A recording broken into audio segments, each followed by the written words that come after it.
Salut la famille, j'espère que vous allez bien. J'ai fait cette vidéo pour lancer un appel pour prier pour les chrétiens qui sont présentement en Syrie parce que leurs vies sont potentiellement en grand danger.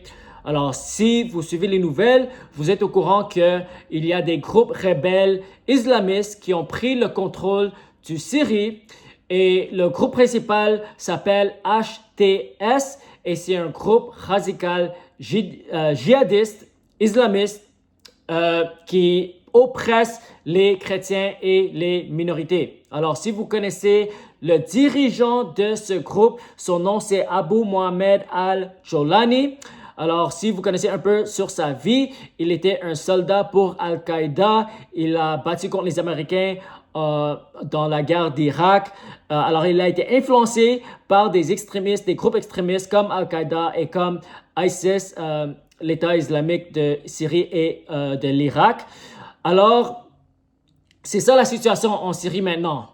La raison pour laquelle il y a beaucoup de Syriens qui sont contents pour sa situation, c'est parce que le régime qui était là avant, c'était un dictateur qui était très oppressif. Okay? Alors, lui et son père, le dictateur, son nom c'est Bachar al-Assad.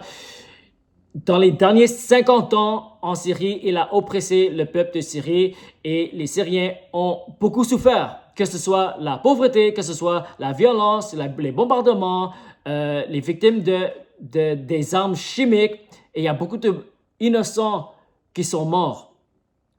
Et c'est pour ça qu'il y a les rebelles qui ont rebellé contre ce gouvernement oppressif.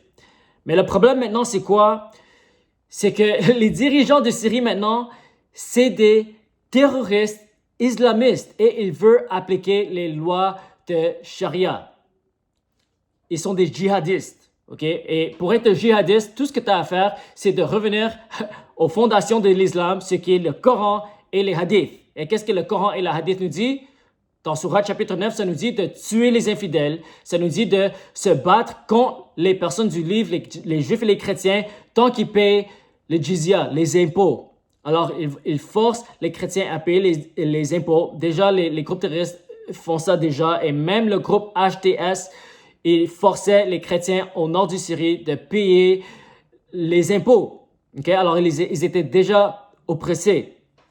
Maintenant, ce groupe HTS et le dirigeant Abu Mohammed, il dit au public qu'il ne va pas persécuter les minorités. Il essaie de dire qu'il veut établir un gouvernement démocratique, un gouvernement qui ne sera pas corrompu. Il veut rétablir le pays.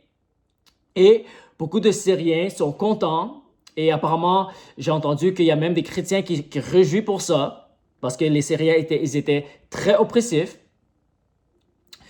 Mais, c'est quoi le danger?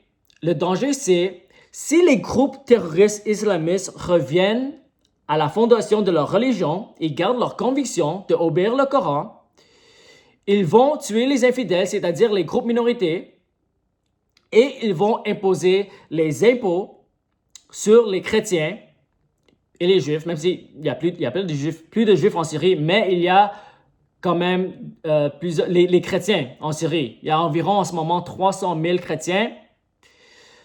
Et pourquoi c'est juste 300 000? C'est parce qu'il y a eu un grand exode de chrétiens à cause du persécution de ISIS durant la guerre civile en 2011. Avant, le peuple syrien, 10% étaient chrétiens. Et maintenant, c'est environ 3 à 4% parce qu'il y a eu un grand exode à cause des persécutions atroces de ISIS, de l'État islamique de Syrie et d'Irak. Okay? Alors, si vous connaissez un peu la persécution des Syriens, ils étaient victimes de la violence, de la viol, les kidnaps. Ils ont beaucoup souffert. Alors, la majorité d'entre eux, ils ont fui le pays. Mais il y a quand même environ 300 000 chrétiens qui sont toujours en Syrie. Okay? Alors maintenant, leurs vies sont en danger. Parce que même si Abu Mohammed, le leader de HTS, il dit qu'il veut établir un gouvernement démocrate, il veut la paix, il dit même qu'il veut la paix avec l'Israël. Il faut faire très attention. Pourquoi? Parce que les djihadistes sont connus pour décevoir le public. Pourquoi? Parce qu'ils veulent être acceptés en tant que gouvernement globalement. Ils veulent être acceptés. Alors, ils vont dire ce que les gens veulent entendre afin qu'ils soient acceptés par le public. Parce qu'en ce moment, ils ont un label, ils sont catégorisés en tant que terroristes. Okay? Pourquoi? Parce qu'ils sont un groupe terroriste islamiste. Ils viennent de l'Al-Qaïda. C'est un branche de Al-Qaïda.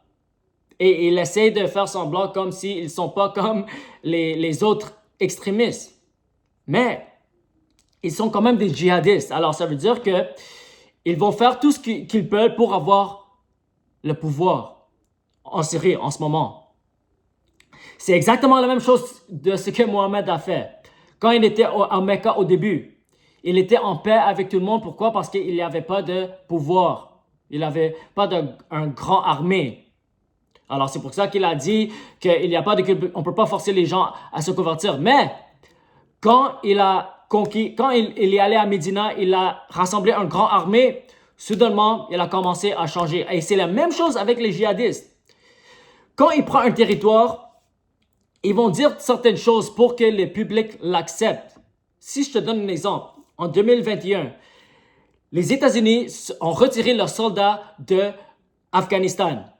Et les talibans ont pris le contrôle du pays. Qu'est-ce qu'ils disaient? Ils disaient qu'on veut rétablir le pays. Ils disent qu'on va donner l'éducation aux femmes. Mais qu'est-ce qui se passe aujourd'hui? Les femmes sont oppressées, ils n'ont pas d'éducation et l'économie est vraiment mauvaise en ce moment. Okay? Alors, c'est la même chose qui va se passer avec ce groupe HTS. Okay? Ils ont des idéologies islamistes, terroristes, ce qui est tout simplement d'obéir ce que Mohamed a dit et d'obéir ce qu'il a fait. OK? Une autre chose, par rapport aux chrétiens qui sont en Syrie, la majorité des chrétiens en Syrie sont des ex-musulmans. Et c'est quoi la punition des ex-musulmans selon les sources islamiques, selon les hadiths?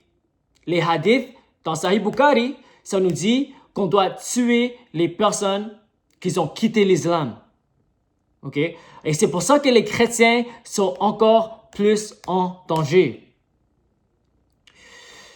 Une autre chose, c'est que il n'y a pas de pays qui vont essayer d'aider ces chrétiens-là. Pourquoi? Parce que les dictateurs qui étaient en Syrie, c'était un ennemi des États-Unis, c'était un ennemi d'Israël.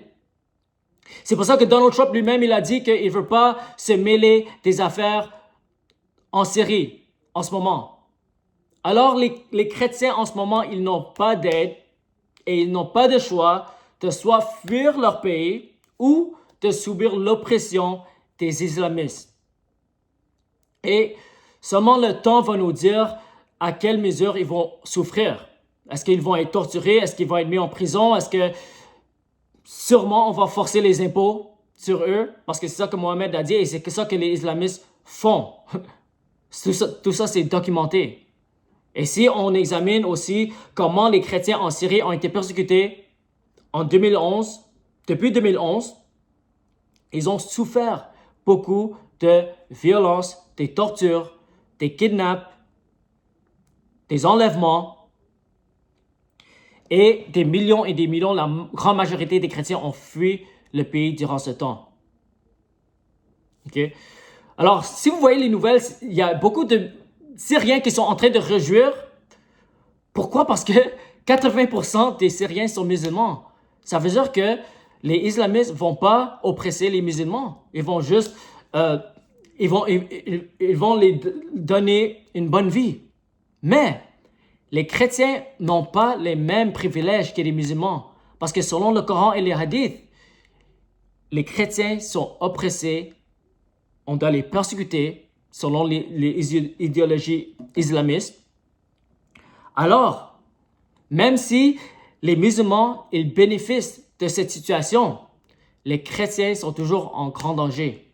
Okay? Alors, il faut prier pour les chrétiens. Prier que le Seigneur leur fortifie. Prier qu'ils ne tombent pas sous l'influence ou la peur. Parce que les islamistes, ils forcent les chrétiens à se convertir. Il les menace avec la violence, avec les impôts, avec l'oppression. Et quand ça arrive, les chrétiens doivent rester fermes pour ne pas renier le Seigneur, pour ne pas se convertir à l'islam. OK? Alors, priez, priez, priez pour les Syriens, les chrétiens syriens en ce moment. Priez pour le peuple de Syrie. Priez pour cette situation. Alors, c'est ça que je voulais partager, mes amis. Alors, que Dieu vous bénisse au nom de Jésus.